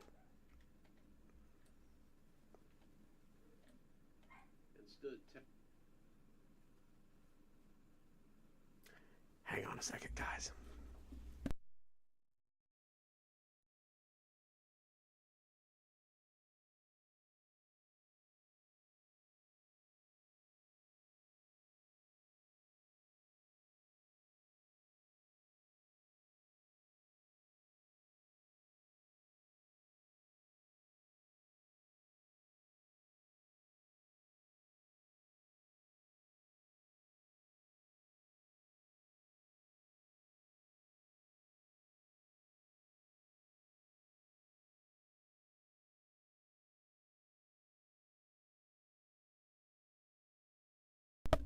Sorry about that, guys. I heard a dog in my front yard, and I don't own a dog, so, figured I'd see what was going on out there. And stood tower. All right, where were we? Let's see.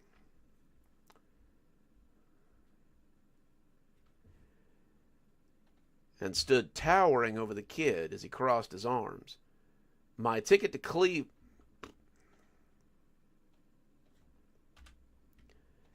My ticket was to Cleveland, not Kashmir.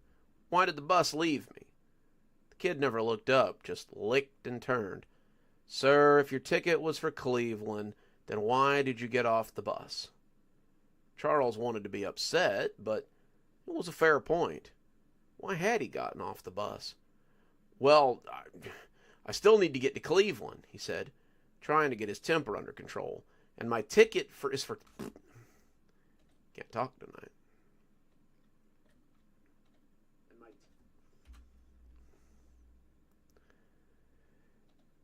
And my ticket is for Cleveland, so when is the next bus? The kid shrugged. That's the only bus to Cleveland today, sir. Charles scowled at him for a moment, but the kid seemed unperturbed. Okay, so when is the next one?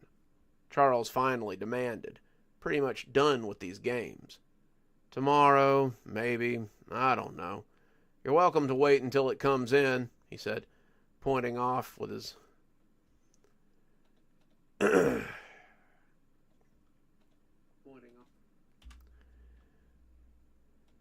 pointing off into the little waiting area.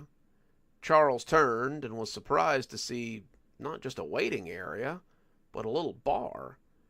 Had that been there the whole time? He wasn't sure, but the guy cleaning glasses looked way more friendly than the kid, so he ambled over and took a seat. The only other occupant was a guy with his head against the bar, the puddle of booze near his mouth rippling as he breathed in and out. "What can I get you, Mac?" said the barman. "Whiskey and Coke, and maybe some help." "You got it, Chief," said the guy. His name tag said Lou. Answered, and pretty soon he had a little glass of whiskey and Coke in front of Charles. "What do I owe you?" Charles asked, but Lou waved him off. "First one's on the house. Kind of a welcome-to-town present." "Thanks," Charles said as he took a sip and shivered. "But I'm not staying. I'm catching the next bus to Cleveland." "I wouldn't be so sure of that," Lou said, taking a half-empty drink from the sleeping man and cleaning the glass. "What makes you say that?" Charles asked, getting a little nervous. "Lots of guys come in here after their bus just mysteriously left them. They buy a drink, then another, and as they drink, they wait. Eventually, they get the idea and just wander off into town." Charles suddenly didn't want to drink. "And what idea is that?" Lou shrugged, his face stretching. Try that one again.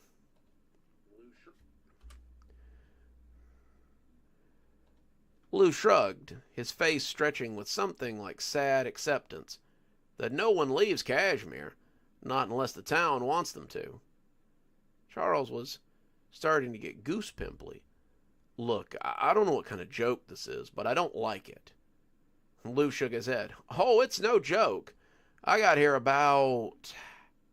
Lou thought about it, stretching a dreamy look across his face before shaking it off. Well, I've been here a while, but I stepped off a bus too on my way to somewhere else. Can't even remember where I was going now, but I remember being really thirsty when I did. I remember stumbling around this town looking for a watering hole.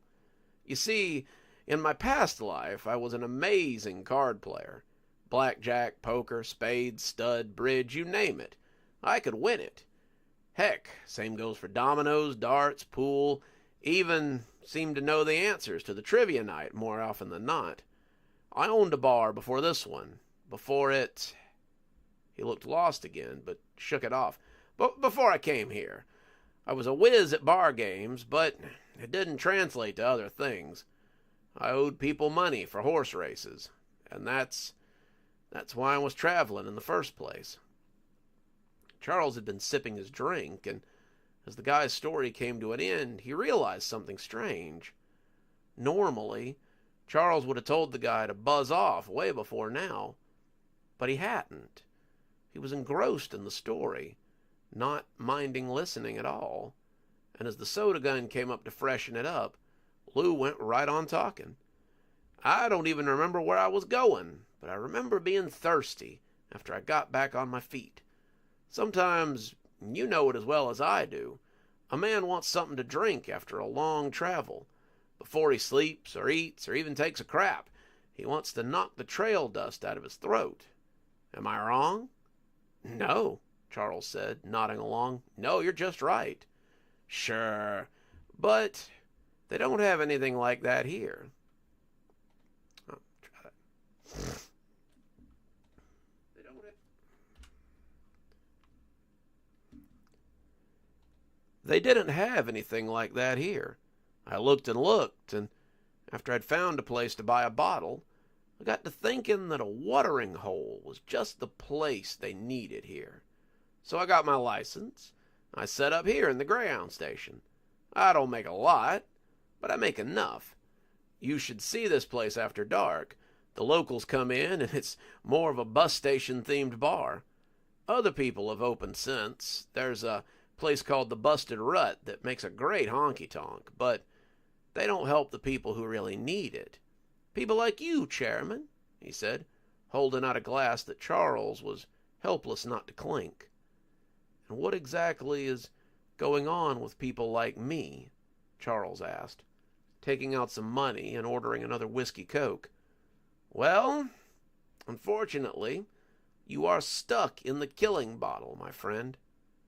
Again, the goosebumps rolled up his arm, but the whiskey was helping. What do you mean? Well, fella, this is Kashmir. Kashmir is a great little town. Good schools, good police force, great radio, a prison adjacent if you need steady pay, a wonderful little community. But it's like a roach motel. Most of the people here don't care. They want to be in a place like this.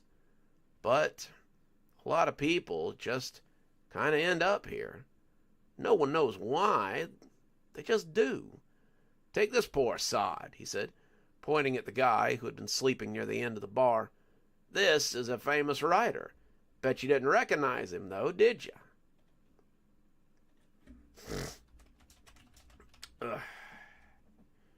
We're reading, what are we reading? It's the Kashmir story this week. Roads to Everywhere, Tickets to Nowhere, if you're just joining us. Well, thank you, Lance. I'm glad you could make it. Let's see. Charles shook his head. Course not. No one does. But he's been on the New York Times bestseller list 3 times now. I saw him on Good Morning America. You know, in another life. He's a high muckety-muck. But he stays here because it's better for his sanity. You see, Kashmir collects people who don't really have a place. It likes broken things, damaged goods, and people who need a place to hide. Shoot, I have no doubt that those guys I ran from would have found me wherever I was going, but they won't find me here. Whatever you're running from, Kemosabe, won't find you either. Charles shook his head. Me? I'm not.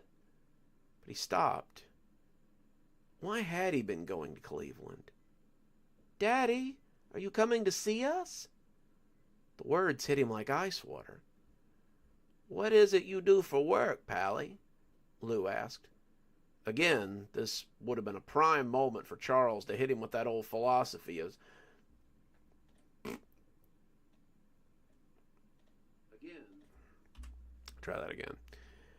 Again, this would have been a prime moment for Charles to hit him with his old philosophy of minding his own damn business. But he didn't. Truth be told, Charles liked Lou. He couldn't have said why. He barely knew him. But he felt that his secrets were safe here. Banking, Charles said, taking another sip to clear the dust. I was a banker, and, he fumbled. I was a banker. Lou grinned, and Charles suddenly wanted to ask him how he'd lost his tooth. Probably something involving those games he was good at. Charles would have put money on it. Well, then, you should go down to Cashmere Credit. I bet they'd hire you on the spot, though maybe do it tomorrow when the whiskey ain't so fresh. Charles was nodding, but then a little voice asked him why he would do that. Thanks, Lou, but I'm not staying long. I'll be gone tomorrow. Off to, where had he been going? Charles shook his head. Booze couldn't be hitting him that hard. Somewhere with a C. Canton, maybe Cape Town. Charles couldn't remember. It seemed like the longer he stayed here, the less he remembered. Maybe the less he wanted to. Sure, Lou said, though he didn't sound convinced. But, hey, just for giggles, he said, sliding the empty glass away and replacing it with water, why don't you go down to the bank after a couple of these and sound out Mr. Peterson? Think you'll find you're just the man he's looking for. Then, even if you're still intent on leaving, go talk to my friend Ida at the boarding house. Think you'll find that she has a room for rent, and it'll be just fine for however long you're here. Lou produced a piece of paper and wrote the addresses of both places on the front and handed it to him. Charles started to decline, but he found his hand sliding out to take it, and finally just gave up. Thanks, Lou. I'll look into that. Charles drank a pitcher of water as he and Lou discussed everything from high school football to local sites, and when he finally left to look for lodging, Charles felt like the two of them had known each other for years. He waved as he walked off with his suitcase, telling Lou that he'd be back before his bus arrived tomorrow to talk again. Lou smiled and waved, saying he'd see Charles around. As the revolving door spun, though, Lou shook his head. I think buses will be the last thing on his mind the next time I see that young man, Lou mumbled with a chuckle. Who am I? The writer mumbled in his sleep. But Lou laughed and patted his shoulder. No one important, Mac. Get some rest. He turned the volume up on the radio a little. Oof. Hang on. He turned the volume up on the radio a little as John Marvolo, the voice of Kashmir, welcomed them all to his show. Thank you for tuning in to 1097 Mountain Radio, the voice of Kashmir. We've got a new face in town, so be extra nice if you see him. His name is Charles Hayes, and we want to wish him a wonderful stay here in Kashmir. All right, and that's our Kashmir story this week. Hope you guys liked it. Whew. I think I am just about out of voice for tonight, though. So, if you've got any last-minute questions, let me know. I'm going to render this video down, and then I think I am going to head off to rest my pipes a little before I got more recording to do tomorrow. Sometime tomorrow I've got to come up with the guest stories, and then I've got to do our cozy horror for the week. Weekends seem to be good for recording them. On Saturday, I get the live recording with you guys, and then, I just do the rest of it on the weekend. So, works out pretty good. Did we? No, I didn't. Whew.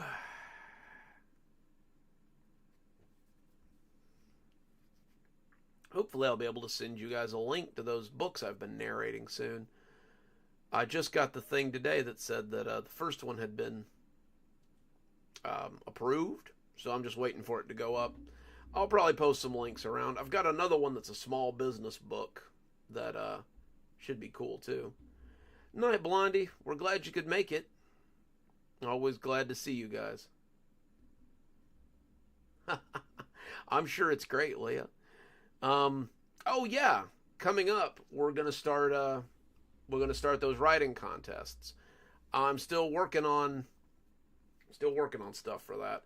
We're gonna have a live stream where we talk about it pretty soon. Probably next week we'll do a live stream where we talk about the upcoming contest, and we'll get everything ironed out and get everything to the point where I can send winners books and things.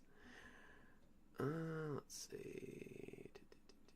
No, I need the other one. There we go. Alrighty.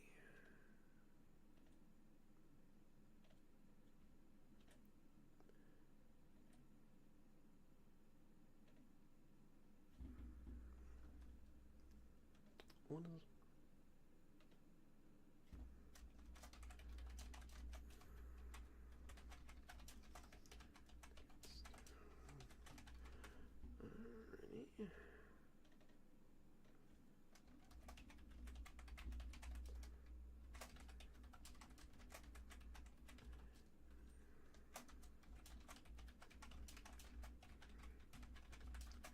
Excuse me.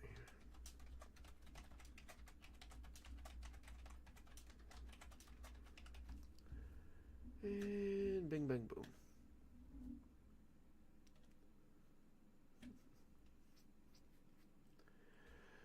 Alrighty, guys. Well, I think that'll just about do it for us tonight. I'm glad you guys could join us for a pretty good live stream. We got 4 stories in.